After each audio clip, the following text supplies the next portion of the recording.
আমাদের বকুল তলায় ভিড় জমেছে, বসেছে মেলা, দেখতে যাব আমি তুমি।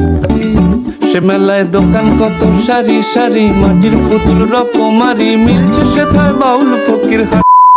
রাজশাহীতে আবার শুরু হয়ে গেছে রথের মেলা, আর সেই মেলায় কি আমি না এসে থাকতে পারি? এই জন্য আজকে আমি আর আমার বন্ধু হঠাৎ করে রাত্রিবেলা চলে যাচ্ছি রথের মেলা। কারণ আমি মেলা দিন থেকে বলেছি রথের মেলা যেহেতু বসেছে, প্রতিদিন বৃষ্টি হচ্ছে, বৃষ্টির মধ্যে একদমই মেলার মধ্যে আসতে পারিনি।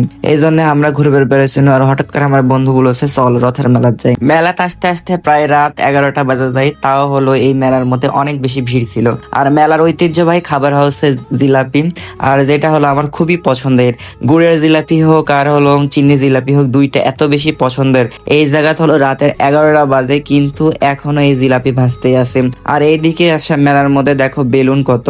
এই বেলুন গুলো ছোটবেলায় আমরা না পালেও কিন্তু এখনকার বাচ্চারা সুন্দর সুন্দর বেলুন পায়। আর এই জায়গাতে এই বেলুনটা দেখার পরে আমার তো মনের মধ্যে লাড্ডু ফুটেছে, বাঁশির মধ্যে বেলুন। কারণ ছোটবেলায় এত পরিমাণে এই বেলুন কিনছি। আমার সময়ও হলো এরকম মেলা হতো, কিন্তু রথের মেলা ওটা পৌষ মেলা, যেটা হচ্ছে জানুয়ারি মাসের প্রথমে বা ডিসেম্বর মাসে। মেলার আর একটা আকর্ষণীয় জিনিস হচ্ছে পাপড়। এই পাপড় এক সময় আমরা খাইছি 3 টাকা পিস, দূরে এলি তো 5 টাকা, কিন্তু এই পাপড় এখন হয়েছে একটাতেই 10 টাকা। মেলার মধ্যে আছে মুড়ি মুরগি থেকে শুরু করে যত যা আইটেম সবকিছুই মূলত আছে মেলার মধ্যে।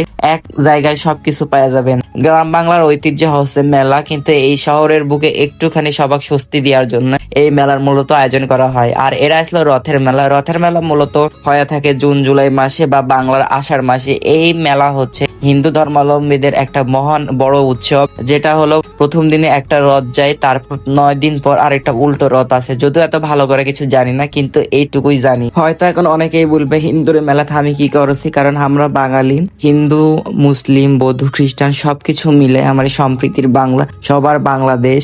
যাই হোক, সবাই মিলে হলো মেলা যেহেতু আলছিল, মেলার মতো অনেক বেশি মজা। আর তোমরা যদি মেলার আসল মজা উপভোগ করবে চান, অবশ্যই রাতের বেলা আসবেন, কারণ দিনের বেলা অনেক বেশি ক্রাউড থাকে।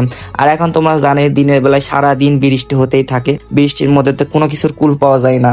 মেলার মধ্যে লাইটিং থেকে শুরু করে বিভিন্ন রকমের আইটেম, বিভিন্ন রকমের সামগ্রী আছে। ভাইয়ারা অবশ্যই আপুদের নিয়ে আসবেন, আর গার্লফ্রেন্ড অবশ্যই বয়ফ্রেন্ড এইভাবে নিয়ে চলে আসবেন, তাহলে অনেক কিছু পাবেন। মাটির জিনিস থেকে শুরু করে প্লাস্টিকের থেকে মানে যত যা দরকার আইটেম এই জায়গা সবকিছু আছে। মেয়েদের জন্য অনেক বেশি সামগ্রী আছে। আর মেলার মধ্যে ছোট বড় সবকিছু মাটির জিনিসের আইটেম পাওয়া যায়। এই জায়গাতে আমার বন্ধু এই জায়গায় দেখা হচ্ছে হলো তরমুজ, আর এটি দেখা হচ্ছে তার কলা। যাই হোক, এই তরমুজ গুলা একসময় খুবই ভালো লাগতো। যখন মেলার মধ্যে আসতাম ছোটবেলায়, তখন একটা না একটা ব্যাংক কিনিস, কিন্তু ব্যাংকের মধ্যে যখনই টাকা থুই 2 দিন পরে সেই টাকা ব্যালেট দিয়ে বার করি, মানে জীবনও টাকা জমাবার পারতাম না। এই জায়গায় কাঠের জিনিস থেকে শুরু করে ফার্নিচার থেকে শুরু সবকিছু মেলার মধ্যে পাওয়া যায়। মেলায় আসলে অবশ্যই অনেক বেশি এনজয় করতে পারবেন।